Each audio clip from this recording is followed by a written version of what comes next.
तो कहानी की शुरुआत होती है और हमें एक जेम्स नाम के आदमी को दिखाया जाता है जो कि पेशी से एक राइटर होता है, लेकिन अभी भी उसकी बुक को कोई एक रिकॉग्निशन नहीं मिल सकी थी। अब इसके बाद हम जेम्स की वाइफ को देखते हैं जिसका नाम फॉस्टर होता है। वो एक बहुत ही रिच लेडी होती है और इसी वजह से जेम्स उसके पैसों पर ऐश किया करता था। अब हम देखते हैं कि दोनों छुट्टियां मनाने के लिए एक ऐसी जगह पर जाते हैं जहाँ के लोग काफ़ी ज़्यादा गरीब थे। वहाँ पर एक होटल भी था जो अमीर लोगों के लिए बनाया गया था ताकि वो लोग यहाँ पर आकर आराम से छुट्टियां मना सकें। हम देखते हैं कि होटल के चारों तरफ एक स्पेशल कवर लगाई गई थी जिसकी वजह से कोई भी गरीब व्यक्ति उस होटल के अंदर ना घुसने पाए। अब हम देखते हैं कि जेम्स उस होटल में वॉक कर रहा होता है। तभी वो देखता है कि पागल आदमी अपनी बाइक बहुत ही बेरहमी से चला रहा था और होटल की सारी चीज़ों को बर्बाद कर रहा था। और इसी वक्त जेम्स के पास एक लड़की आती है जिसका नाम गैबी होता है। अब यहाँ पर जेम्स गैबी से पूछता कि आखिर ये सब कुछ क्या चल रहा है। तब गैबी उसे बताती है कि ये शहर का कोई आदमी है जो ज़बरदस्ती होटल के अंदर घुसकर तोड़फोड़ कर रहा है। अब थोड़ी देर बाद गैबी जेम्स से कहती है कि मैं आपकी बहुत बड़ी फ़ैन हूँ और इसके साथ साथ मैंने आपकी हर बुक को भी पढ़ा है, जिस पर जेम्स काफ़ी शॉक्ड हो जाता है क्योंकि उसकी अब तक सारी आने वाली बुक्स फ्लॉप ही रही थी। इधर गैबी उसकी तारीफ करते हुए कहती कि मुझे आपकी अभी जल्दी में आई हुई मैगजीन बहुत पसंद आई और मैं उसके दूसरे पार्ट का काफ़ी बेसब्री से इंतजार कर रही हूँ। तभी थोड़ी देर बाद वहाँ पर गैबी का हस्बैंड भी आ जाता है और वो दोनों मिलकर जेम्स को डिनर पर इन्वाइट करते हैं। अब अगले सीन में हम जेम्स को उसकी वाइफ के साथ डिनर पर जाते हुए देखते हैं। ये चार लोग आपस में अपने अपने काम के बारे में बातें करते हुए डिनर करते हैं। अब अगली सुबह हम जेम्स को उसकी वाइफ के साथ देखते हैं। यहाँ पर वो अपनी वाइफ से कहता है कि आज हम लोग गैबी और उसके हस्बैंड के साथ घूमने जाने वाले हैं, जिस पर उसकी वाइफ उसे समझाती है कि नहीं, हमें इस होटल से बाहर जाना बिल्कुल भी सेफ नहीं है और हमें यहीं पर रुककर एंजॉय करना चाहिए। जिस पर जेम्स उसे बताता है कि तुम क्यों परेशान हो रही हो जब मैं तुम्हारे साथ हूँ। जिसके बाद ये चारों लोग गार्ड्स को कुछ पैसे देकर वहाँ से बाहर चले जाते हैं घूमने के लिए। कुछ देर बाद हम उन चारों को एक बीच पर देखते हैं जहाँ पहुँचकर वो चारों लोग एंजॉय कर रहे होते हैं। तभी हम देखते हैं कि अचानक से गैबी जेम्स के काफ़ी करीब आने की कोशिश करने लगती है, जिसे देखने के बाद जेम्स को बड़ा अजीब लगता है, लेकिन वो इस बात पर ज़्यादा ध्यान नहीं देता है। अब क्योंकि सुबह हो जाती है और सारे लोगों ने काफ़ी ज़्यादा ड्रिंक कर ली थी, इसलिए जेम्स ही ड्राइव करने का डिसीजन लेता है। जिसके बाद अब ये चारों लोग होटल की तरफ निकल जाते हैं। अब जब ये लोग वहाँ से अपनी कार लेकर निकल जाते हैं तभी रास्ते में इनसे कोई टकरा जाता है। अब जब ये लोग उस इंसान के पास जाकर देखते हैं तब इन्हें पता चलता है कि इन्होंने जिसका एक्सीडेंट किया है वो मर चुका है। और ये सबको देखने के बाद जेम्स की वाइफ काफ़ी ज़्यादा घबरा जाती है और फ़ौरन पुलिस बुलाने को कहने लगती है। लेकिन तभी गैबी उन्हें समझाती है कि यहाँ की पुलिस बहुत खतरनाक है और जेम्स को इस बात के लिए कभी वो माफ़ नहीं करेंगे और इस काम के लिए उसे जेल भी जाना पड़ेगा और समझदारी इसी में है कि हमें यहाँ से जल्द निकल जाना चाहिए। अब गैबी की बातें सुनने के बाद जेम्स और उसकी वाइफ काफ़ी ज़्यादा घबरा जाते हैं। जिसके बाद ये लोग अब फाइनली वहाँ से फ़ौरन निकलकर होटल पहुँचने का डिसाइड करते हैं।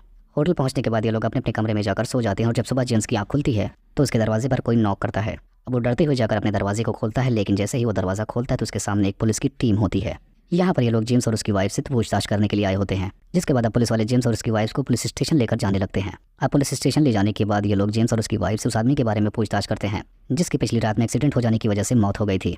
जिसके बाद जेम्स की वाइफ वहाँ पर पूरी सच्चाई बता देती है कि कैसे गलती से उसके हस्बैंड से एक्सीडेंट हो गया था। अब एक ऑफिसर जेम्स के पास अकेले जाकर उसे बताता है कि तुम्हारी वाइफ ने सारा जुर्म कबूल कर लिया है और जुर्म का जिम्मेदार तुम्हें ठहराया गया है। जिस पर जेम्स अब उस पुलिस वाले से पूछता है कि ये गलती तो मैंने जानबूझकर नहीं की है, ये आपको भी पता है, लेकिन अब इसकी सज़ा मुझे क्या मिलेगी। जिस पर पुलिस वाला बताता है कि इसकी बस एक ही सज़ा है, जो कि मौत। अब उसके मुँह से ऐसी बात सुनने के बाद जेम्स रोने लगता है और रोते हुए वो उस पुलिस ऑफिसर से कहता है कि मैं इतनी जल्दी नहीं मरना चाहता। जिस पर ऑफिसर उससे कहता है कि तुम्हें मरने को कौन कह रहा है। तब जेम्स उससे हैरान होकर पूछता है कि आखिर इसका क्या मतलब है। जिस पर वो पुलिस वाला उसे बताता है कि हम तुम्हें सज़ा ज़रूर देंगे, लेकिन तुम्हें नहीं बल्कि तुम्हारे क्लोन को। अब पुलिस वालों की ऐसी बातें सुनकर जेम्स उनसे पूछता है कि आखिर ये कैसे संभव है। जिस पर ऑफिसर कहता है कि पैसों से सब कुछ संभव है। तब पुलिस वाला बताता है कि तुम्हें हमें पैसे देने होंगे जिसके बदले हम तुम्हारे क्लोन को फांसी की सज़ा सुनाएंगे और अपराधी को अपनी गलती सुधारने का एक मौका देंगे। अब जेम्स पुलिस वाले की ऐसी बातें सुनने के बाद वो एटीएम से जाकर बहुत सारे पैसे निकाल के लाके उस पुलिस वाले को दे देता है। अब अगले ही पल हम देखते हैं कि जेम्स का नाप लेकर उसे एक कमरे में भेज दिया जाता है जहाँ पर एक खास तरह के लिक्विड की मदद से क्लोन बनाने का प्रोसेस शुरू कर दिया जाता है। अब इधर जेम्स की आंख जब खुलती है तब उसकी वाइफ उसके सामने होती है। यहाँ पर उसे बताती है कि मैंने तुम्हारे क्लोन को देखा है जो कि बिल्कुल तुम्हारे ही जैसा दिखता है। और इतना ही कहकर वो जेम्स को अपने साथ क्लोन के पास लेकर जाती है। यहाँ पर जेम्स अपने क्लोन को देखने के बाद बहुत हैरान हो जाता है क्योंकि उसकी शक्ल और जेम्स की शक्ल में बार भर काफ़ी फर्क नहीं था और इसके साथ साथ वो एक जीता जागता इंसान भी था। और अगले ही पल हमें दिखाया जाता है कि अब उस क्लोन को सज़ा देने के लिए सबके सामने लाया जाता है और उस भीड़ में जेम्स भी अपनी वाइफ के साथ वहाँ पर बैठा हुआ था। और तभी वहाँ पर उस आदमी का बेटा भी आता है जिसके एक्सीडेंट में मौत हुई थी। अब वो एक चाकू की मदद से जेम्स के क्लोन को मार डालता है और अब यहीं से जेम्स के सर से उसके खून का इल्ज़ाम माफ़ हो जाता है। अब जेम्स और उसकी वाइफ के होटल आने के बाद उसकी वाइफ उसे घर चलने के लिए फोर्स करने लगती है क्योंकि वो इन सब चीज़ों से काफ़ी ज़्यादा डर चुकी थी। जिसके बाद अब जेम्स भी इस बात के लिए तैयार हो जाता है, लेकिन तभी अचानक से उसका पासपोर्ट उसे नहीं मिलता। जिसके बाद वो रिसेप्शन पे भी जाकर उस बात की कंप्लेन करता है। यहाँ पर होटल के रिसेप्शनिस्ट उसे बताती है कि अगर आपका पासपोर्ट नहीं मिल रहा तो हम यहाँ पर आपके रहने का एक हफ्ता और बढ़ा सकते हैं। जिसके बाद जेम्स वहाँ पर रहने के लिए हाँ बोलकर वहाँ से चला जाता है और तभी यहाँ पर गैबी जेम्स के पीछे आ जाती है और वो जेम्स से कुछ बात करना चाहती है, लेकिन जेम्स उससे बात करने के लिए मना कर देता है। लेकिन यहाँ पर गैबी के काफ़ी रिक्वेस्ट करने के बाद वो उसकी बात सुनने के लिए तैयार हो जाता है। जिसके बाद अब गैबी उसे एक जगह पर लेकर जाती है जहाँ पर वो उसे कुछ लोगों से मिलवाती है। यहाँ पर हम जान पाते हैं कि ये ऐसे लोग थे जो कि एक क्रिमिनल तरह के लोग थे। ये लोग इस पूरे शहर में क्राइम करके अपने क्लोन्स को सज़ा दिलवा देते थे और उन्हें ऐसा करने में बहुत मज़ा आता था। अब जब जेम्स उनसे मिलकर बात करता है तो वो एक प्लान बनाते हैं। ये लोग बात करते हैं कि इस होटल का ऑनर यहीं पास में ही रहता है और हमें चलकर इसके लिए उसे सबक सिखाना चाहिए। जिस पर जेम्स इस बात के लिए मना कर देता है, लेकिन सारे लोग जेम्स को ऐसा करने के लिए मना लेते हैं और अगले ही पल ही सारे लोग एक शॉप में घुसकर मास्क चुराते हैं और ये सारे लोग सीधा होटल के ऑनर के घर पर पहुंच जाते हैं, जहां पहुंचने के बाद गार्ड्स उन पर गोलियां चलाना शुरू कर देते हैं।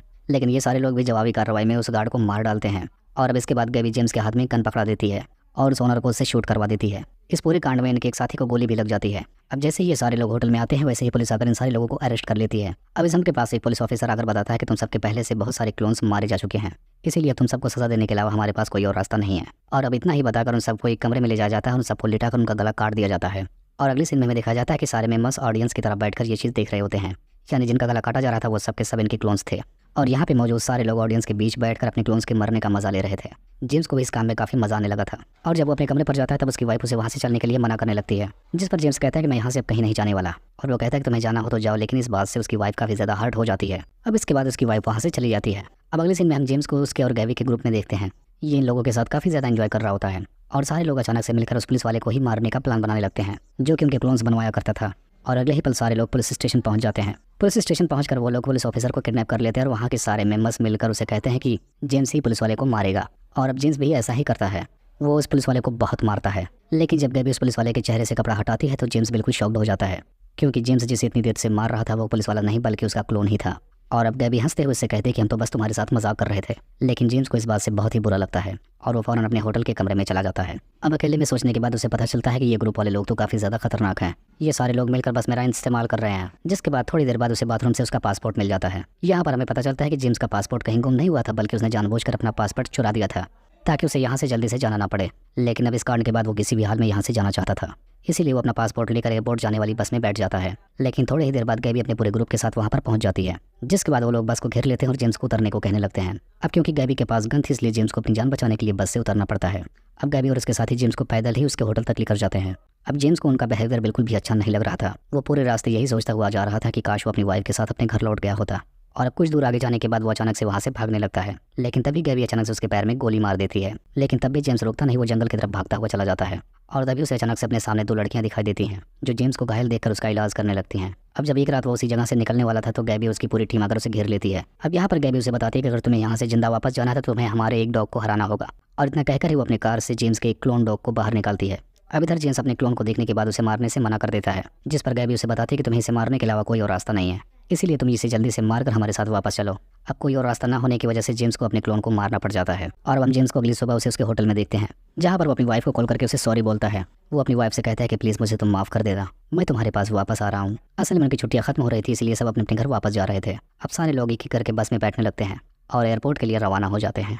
रास्ते में सारे लोग अपने बारे में बातें करते हुए जाते हैं कि उनकी छुट्टियाँ कैसी बीती, लेकिन जेम्स पूरे रास्ते चुप रहता है और वो किसी से कोई बात नहीं करता। अब एयरपोर्ट पहुंचने के बाद सारे लोग एक दूसरे को गुड बाय बोलते हैं और फिर अपनी अपनी फ्लाइट पकड़कर अपने घर के लिए निकल जाते हैं। लेकिन तभी हम जेम्स को देखते हैं जो अभी भी एयरपोर्ट पर ही खड़ा था, जिसके बाद हम कहानी की आखिरी सीन में जेम्स को उसी के होटल में फिर से देखते हैं। वो वहाँ पर अकेला बैठकर बारिश की बूंदों के मजे ले रहा था। उसे यहाँ पर देखकर ऐसा लग रहा था कि मानो उसे ऐसा काम